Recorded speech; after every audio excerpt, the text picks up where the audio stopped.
years ago, I was listening to a podcast, and the person speaking said these profound yet so obvious words. One of the single most important decisions you will ever make in your entire life is who you marry.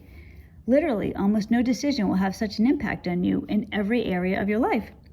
And of course, it's not just my life or your life, but our children's lives as well.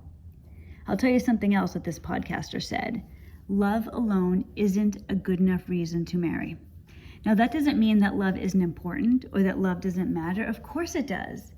But considering how dire the situation will be if you don't marry well, it's crucial to know that marrying because you love someone and everything else can be worked out is so outrageously ignorant and potentially disastrous. But so many of us do that. I did that. I didn't go into my marriage thinking it all the way through. No one has such a say in your life as your spouse. Your financial security, your emotional health, your freedom, your joy, all of it. If you marry poorly, you will feel it. You will know what it's like to walk through hell. And if you're doing that with your children in tow, it's even worse. Because what I just said about you, right? Your spouse affects your financial security, your emotional health. It does that to our children as well. They are affected in the exact same way. But our goofy society pushes that love narrative hard. It's all that matters. Listen to your heart. Love makes the world go round. I love coffee ice cream. I love Joe. Does that mean I feel exactly the same way about coffee ice cream as Joe? If I wasn't committed to Joe in other ways, my love would seem so shallow. It doesn't mean anything. I can tell you this. There isn't much I wouldn't do for Joe. Ice cream, even coffee ice cream, not so much. We're going to talk about on this channel love, what it is and how we can marry well. If we want to move on and get remarried, or maybe you don't, but maybe you want to help your children. So many things that we have learned can aid our children, and this is one of them. Let's help another generation not make the mistakes we made, not do the things that we didn't even know we were doing wrong. I've been struggling a lot lately. I call it shock. I suspect it might be PTSD. I'm not sure. Maybe you guys can help me. What I'm dealing with is I can't believe this happened. Now, it's been 2.5 years. I'm divorced. Although, just another little sneak peek, my ex has been back in numerous ways, including taking me to court. So that will also be coming up. So definitely stay tuned. I won't make you wait too long to hear about that. But I'm dealing with all this stuff. I'm trying to deal with the after effects of everything. So it's been 2.5 years. I am divorced. Like I said, he's still causing me some issues. I think in the last few months, so maybe December, January range, I feel almost like I'm coming out of a coma or something. I think God lovingly protected me, and I was wrapped in wool for a little while because I wasn't feeling everything quite as much as I should have. I started to feel things. Several years ago when this whole thing happened, this is another story, but when I stopped being codependent, this happened to me miraculously. It just happened to me overnight. The same thing is happening to me now. I feel like all of a sudden God is telling me I'm ready to go further. I'm ready for this. So I'm trying to take these initial steps. Joe would tell you I do not like going deep, not with myself, but I'm committed to doing that because I want to get through this, and I want to help you guys as well. I want you to help me. I want us to do this together. We all need each other.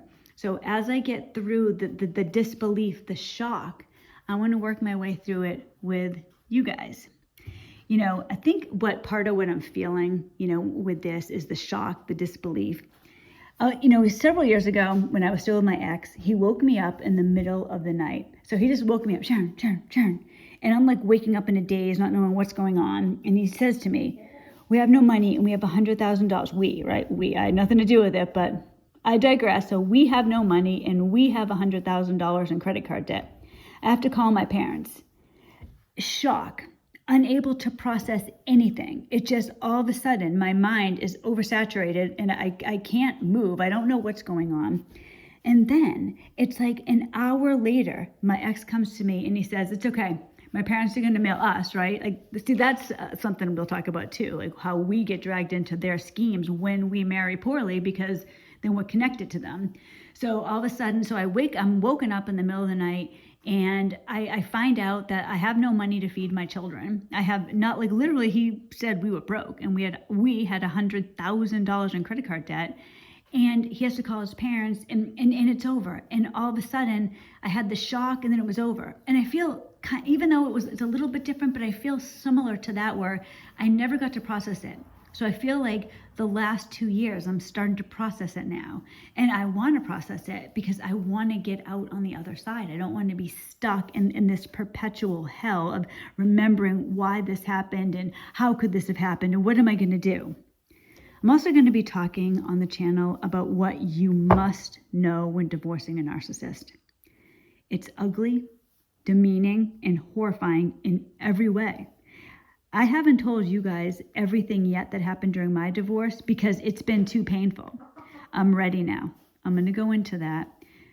We often go into the fiercest battle of our lives, divorcing a narcissist, completely unprepared. Maybe you're like me and you were kind of in shock going through this, and you're like this blind zombie stumbling through and just desperate to find an exit. The reality, though, is that narcissism isn't something that can be fully understood without without experiencing it, living it, breathing it. I went through this. I know this hell, and I want to help anyone I can. You aren't alone, and my suffering can be used to help other people. I went through this divorce. I want to tell you the things that you need to know, what you must do, because when you're going through a divorce with a narcissist, it's going to be ugly. And I hate saying that because I know that probably freaks people out. That would freak me out. But I'm telling you, you can do this. And if you do this slowly and methodically with a clear mind, and you have the right place to do that, you're in the right headspace, it's going to be okay. And we're going to talk about that as the channel progresses. You know, Joe and I have a lot of deep conversations. In the last 3 years, we've seen each other during some bad times, and we've propped each other up.